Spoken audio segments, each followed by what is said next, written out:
Hello, host Sibo. Ni hao, welcome to Planet of the Climates. POTK is a KlimaDAO podcast, bringing you the latest information and insight into the world of climate action. Klima is a blockchain protocol backed by carbon credits that gives people a chance to fight climate change as a collective.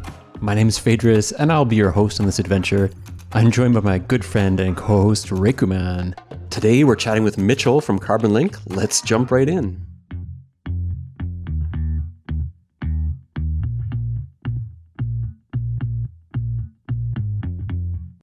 All right, so today we are excited to introduce you to Mitchell, founder of Carbonlink. They're an on-chain offset platform leveraging some of Klima's foundational tooling to drive climate action and expand user access to diversified carbon offsets. But maybe just to get us started, Mitchell, why don't you tell us a little bit about yourself, your background, your journey, perhaps?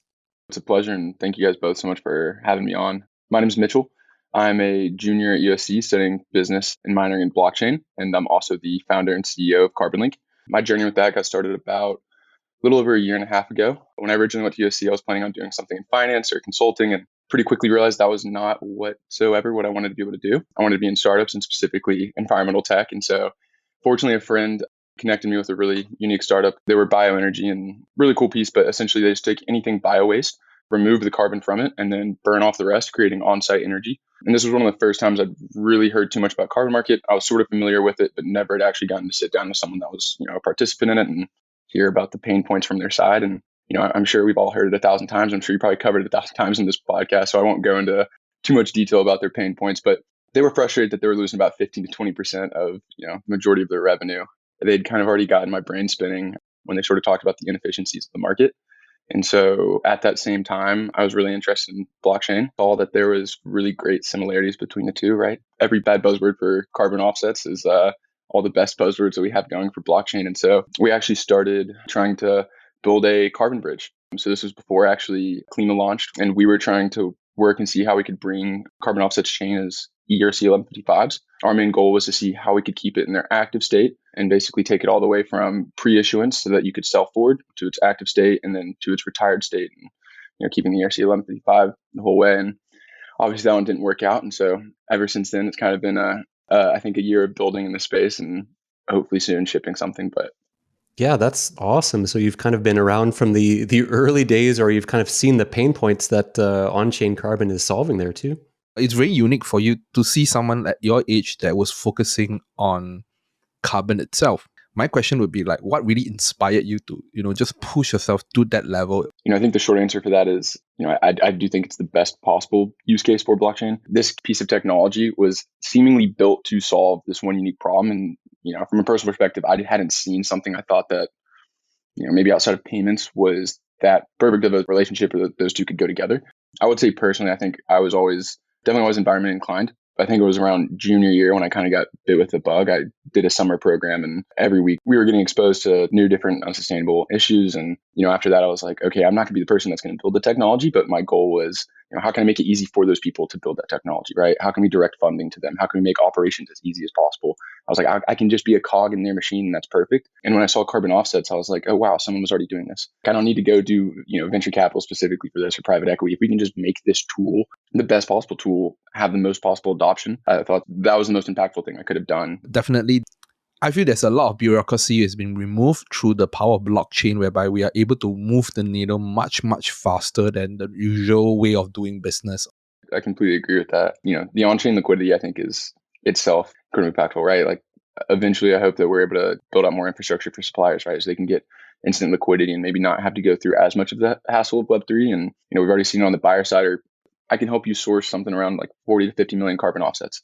We removed blockchain from that equation. For me to be able to, say that, I probably have to spend at least 3 to 5 years running around and trying to find enough brokers that are actually going to say, yes, okay, yeah, we'll give you some carbon offsets.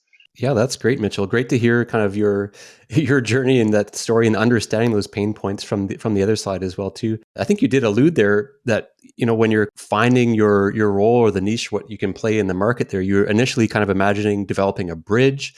Would you care to dive a little bit more into how that evolved into, where Carbonlink is at now and maybe illustrate what that is for folks? Yeah, completely. So the bioenergy company, they didn't hire me. I went back and, I was like, hey, I know you guys are about to sell a lot of carbon offsets, so you should definitely do it through us. So we kind of worked co-developing it with them.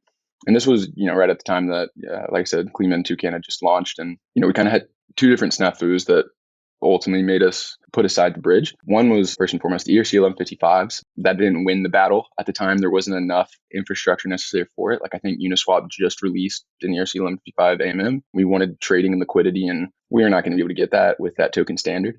And then, we also started actually connecting with yourselves and Toucan. And I think we, ultimately finally realized, hey, this is not what we're supposed to be doing in the space. There's multiple other parties that are doing it that are much better at it, right? They have the relationships to do it. They, already did first. They were smart enough to do it with the ERC20s. And so, I think what we kind of decided was, hey, there's something here still, but it is worthwhile pivoting and looking. And, really ultimately what we found was trying to remove that Web3 barrier. And that's really our main focus at the moment is how can we build as many use cases for on-chain carbon offsets without you knowing that it was ever on-chain?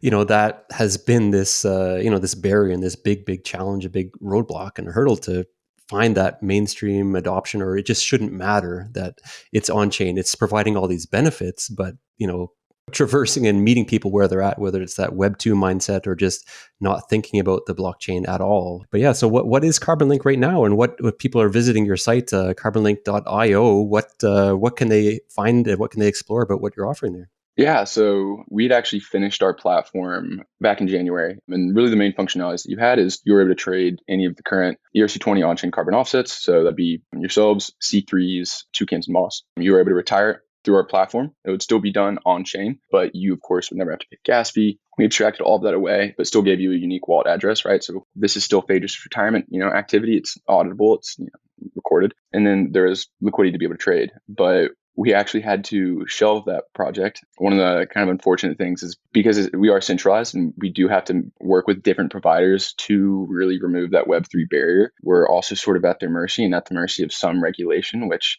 we had one bad service provider that I think they were concerned that we were dealing with securities or commodities and, that we wouldn't be licensed for that. And so fortunately, we were able to navigate that and, we are legal and compliant now, but that of course was a big step back. So we had to pivot and we have two different platforms now. So essentially what had happened was we still knew that we had our main B2B platform where we were able to buy, manage, and retire. But that was the one that honestly we had to do some legal architecting for. That was going to take about 8 weeks. And one thing about us is we have a really big team and our team really, really wants to build. We're 13 different students, graduate and undergraduate, 5 being developers, 3 designers. And so we're able to build pretty quickly. And we'd always wanted to build something in B2C. I think we had probably gotten too tired of a lot of our friends always wondering what it was we were doing and not understanding, of course, the impact of their own carbon emissions. And so we're like, we already have most of the backend done for this. Like, why not just build a carbon emissions calculator? And so that definitely spiraled into let's, make it interactive scrolling with an entire narrative, and it should be really educational and it should help people understand also just the ethos, I think, of carbon offsets. Like, it's not just a tool to greenwash, but it isn't the best thing you can possibly do. And it's one of those really weird, awkward in-betweens where it's like, hey, this is a really great tool. Still, please reduce your emissions, right? Like, Hinge has we want to be the dating app that's meant to be deleted. We're like, we want to be the calculator that you don't pay us anymore because you went down to 0. And so incredibly excited about that. And then our main platform, which has some of the functionality I just mentioned, along with an API, I think we should be putting it back in private beta late February. It took us a lot longer than we expected to get the legal issues resolved, unfortunately.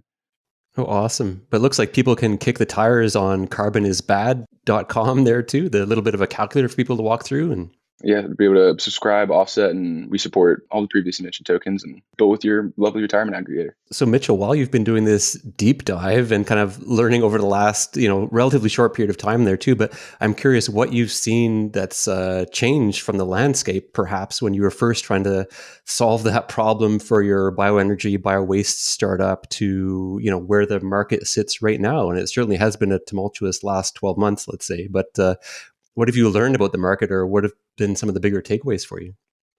I feel like the feel of the space is different, and that could be because the market changed itself as a whole. But when we first got into it, I think there was a lot of focus on the financial opportunity with carbon offsets on chain. I think there was a lot of focus on trading, or at least that's what the narrative I felt like revolved around. Right? How can we get capital markets here? If we're able to get into DeFi, right, there's going to be a lot more liquidity, and I think that is a really important part of the puzzle. But I feel like it has shifted now, and everyone's developing more towards just a focus on how are we going to be able to build the tools so that people will use these offsets, right? So that at the end of the day, we have more demand for on-chain carbon, and eventually then suppliers can come through as well. And I think also just getting to watch kind of the explosion of the rest of the space. I've gotten to participate in a few of the founder circles with Daryl at ReFi and it really does seem like ReFi has done an amazing job at recruiting someone from every single possible regenerative niche and bringing it kind of all in one. And watching some of the other projects mature, I don't think everything's fundamentally shifted too much, but I think it's exciting kind of just to watch it evolved and I think get a little more focused. So would you care to tell us kind of about how this partnership evolved, or how did you come to kind of use the Klima's retirement aggregator to power your solution behind the scenes there?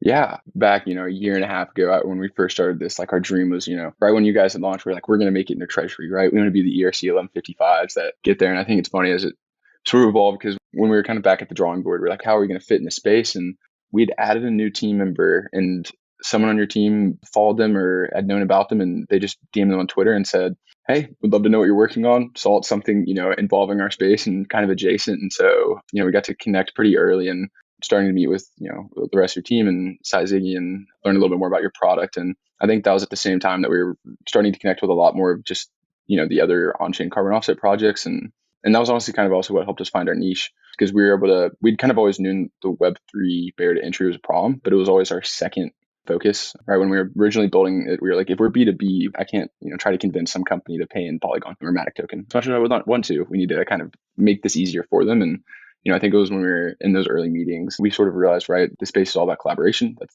one of the best things about being on chain. And I think we realized, there's already these great pieces everywhere, right? How can we build a platform that's, I think, really able to leverage everyone else's tools, but then also bring everyone else up as well and really try to find a way to coexist while somewhat doing the same thing, but I think going for, at the end of the day, different target audiences. And so, the retirement aggregator in and of itself is fantastic. We also are a big fan of love letters. We integrated that in our Carbon is Bad. So when you offset, you're able to leave a love letter. I think I was kind of just a decent amount of respect for a lot of the work you guys have done. And so, there's no point in trying to reinvent the wheel if it's already done and, works really well. Yeah, actually, I was the one who first came out with the idea of the love letter. It was just an idea that it was a random meeting that we were in. I just came out with this idea, and to see the team itself grew it and manifest to where it is today, it's really amazing. Yeah, no, of course. I love the ethos behind it, and your marketing team probably saw it and knew it too. And we A/B tested like 4 or 5 different endings, and love letters consistently pulled best, right? People just have an amazing reaction to when they see it. If we're talking B2C, when we're trying to convince people to, get into the space, right? Having that social proof of other people doing it. And then also I think just getting reminded why. Like that, my problem with carbon offsets is really often, I think some people forget. I think sometimes, it gets too far removed or people design to where it even feels really far removed. And I'm like, but at the end of the day, right, you're supporting a project that is doing something for the planet and, bring that focus. And so I loved how love letters do that right at the end of offsetting. You get to write a letter like, oh yeah, this is why I was doing this. So Mitchell, not to put you on the spot then too, but yeah, we definitely love, leveraging that love letters idea there too. And you kind of teed it up that's about the why, and that's compelling and that helps solve that Web3 hurdle. But what's your why then? Like, not just about the blockchain or the tech or the business side, but in terms of, your love letter for the planet, or what's driving you to take action on climate change?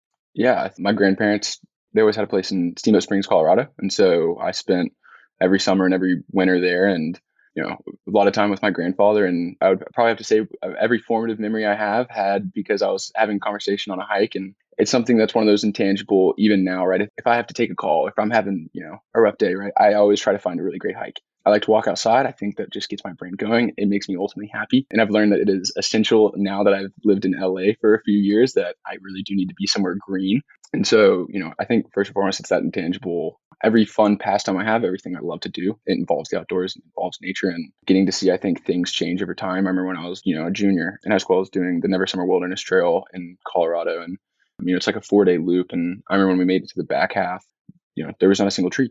It was so dry, pine beetle had, absolutely decimated the entire valley. I think that was when I started getting more aware and actually reading seeing that the headlines were, a little bit factual if you actually looked up and saw it. And I realized, hey, I'm going to be here for a really long time, hopefully. And I would rather not just watch, I think, all my favorite things slowly disappear and erode. If you ask any of my friends, they say I'm one of those annoying people who always wants to help them solve one of their problems or something. And I really don't like inefficiencies. And I think, for instance, carbon offsets and the broker model, right? Hey, we could probably do that much more effectively. And as I was in high school, going through more rabbit holes and learning everything from water usage to sand dredging, right? Biggest one was seeds, me personally, agrobiodiversity. I think I just found, I was like, we're incredibly unsustainable. It makes me just frustrated. I think we can do it better, especially when it's about things that I do enjoy and care about. Great answer. And yeah, that definitely, resonates with us. And I'm sure with a lot of our listeners too, that appreciation for nature and our planet. And that feeling deep inside that there's something's not right here or something's not efficient about the way things are operating just globally. And we can do better for sure. So, going forward, what do you see in terms of the future vision of Carbonlink? So we want to be able to knock out what we have on the agenda right now. So, I think initially our goal would just be to get as many embeds as possible for the API, get as many people on that platform as possible. But I think long run, I do want to kind of go back to the supplier side. I do think helping suppliers get immediate liquidity is probably the most impactful thing that we could do. When we originally thought we were some kind of two-sided marketplace, right? We were focused on supply side, and we ultimately said, hey, let's build for the demand side. And then once we actually have demand, let's go back to the supply side. And my goal would eventually be to build out some more supplier management tools. Specifically, right, let's say we are integrated with C3's Bridge and Toucan's Bridge, and to where if you're a supplier, you're able to go through, you're able to see exactly what your carbon offsets, qualify for. And then, you're able to immediately deposit for instant liquidity, I think would be incredibly impactful. And then we've also, discussed doing some kind of verification for more like tech-based carbon offsets, but I don't know if that's exactly where expertise is. I think, for the moment, it would really just be build as many possible tools.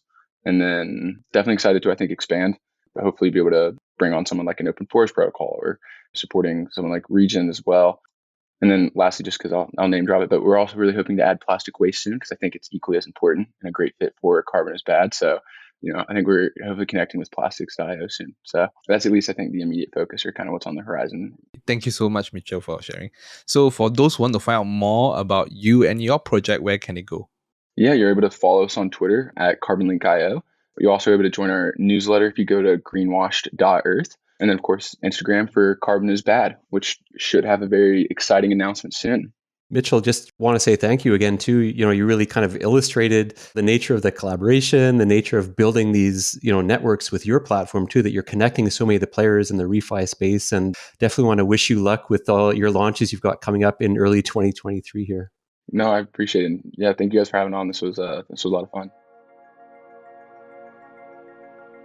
Excellent. So that was awesome to connect and chat with Mitchell, learn about his background and the Carbonlink story there too. Reiku, what really stuck with you, or what was your big takeaway from that chat?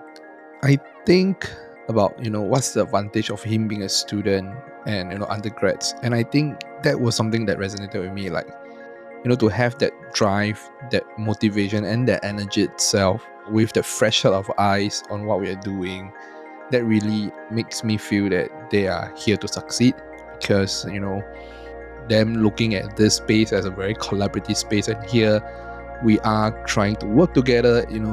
This is the hardest part for, different companies to come together and say, hey, you're like kind of my enemy, my competitor, so I'm not going to work with you. But instead, they took a different approach and let's work together. And that's the beauty of like the blockchain itself and being collaborative.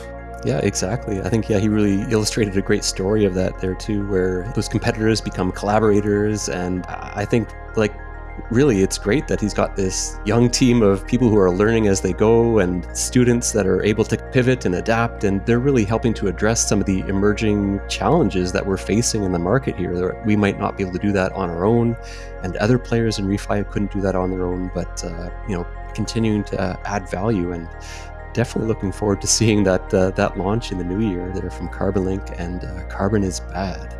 So I think that's it. Leave a review, add a like, follow, subscribe, whatever the action is on your favorite podcast platform. We would just love it if you could let them know that you're liking our podcast, that you're following along, and leave a comment as well too. Let us know how you're liking the show. If you have any comments or feedback, we would love to get that and incorporate that into our future episodes too. Otherwise, for everything Klima, make sure that you're hitting up KlimaDAO.finance, where you can stake, bond, and I think most importantly, find our Klima Discord community.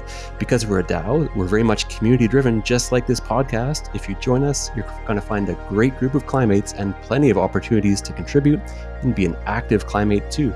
We hope you really enjoyed this conversation with Mitchell from Carbonlink, and thank you so much for joining us. We'll catch up with you again on the very next Planet of the Climates.